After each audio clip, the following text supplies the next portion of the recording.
Welcome, my fellow Star Wars fans. I've been expecting you. So the new trailer for Star Wars, The Rise of Skywalker, just came out, so I've decided to use my vast knowledge of the Force to analyze and discuss this trailer with you guys and give my predictions on the upcoming film. The first minute of the trailer was just scenes from the first 6 episodes, and I'm pretty sure we've all watched those, and if you haven't, go watch them now. So I don't feel the need to talk about these. After over a minute of these flashbacks, we finally get to the good stuff. The first scene from episode 9 that's shown is the group of heroes we've come to know and love, or hate. They seem to be in some sort of desert, and when the camera turns around, we see that there's some sort of desert party going on. It looks like they're flying kites or something. Maybe this is the Galactic Kite Flying Festival. We're then shown a short scene of Princess Leia in some sort of jungle area. Since Carrie Fisher passed away, I'm really wondering what they're going to do with the character in this film. She can't really have a big role, but it'll be interesting to see how they implement her. Hopefully there's some closure to the character. We then see some ships from the Rebellion coming in from the distance. And right after that, we're shown a whole lot of Star Destroyers, all lined up in rows, possibly waiting to get destroyed by our heroes. And we see Finn and the new character looking at something which may be the group of Star Destroyers, and if so, good luck to them. Evil C-3PO. Or at least it seems like it might be, looking at those red eyes. It kinda reminds me of the Assassination Protocol droid from this Darth Vader comic I read.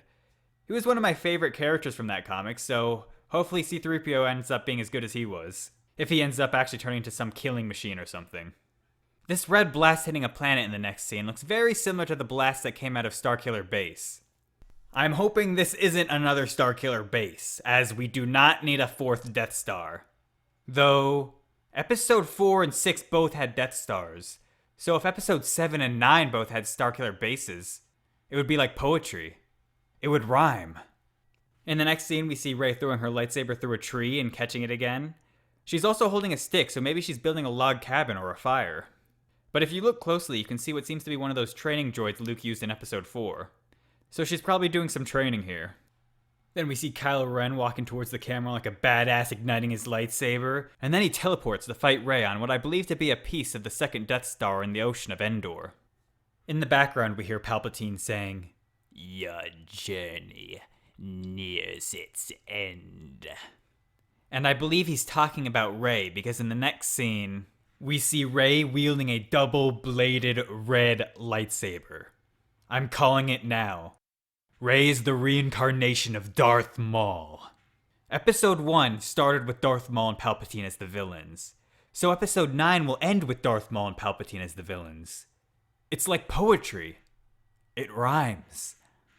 For obvious reasons, I highly doubt that's the case, though.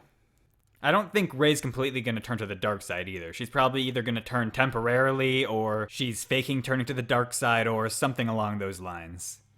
What's really interesting is her lightsaber is some sort of weird flippable contraption. It starts with both blades facing one direction, but then one could flip down into the double-bladed position.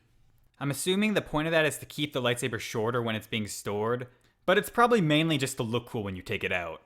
I wonder if she'll ever use it with both blades facing one direction like a pitchfork, catching her enemy's weapon in between them and knocking it out of their hands.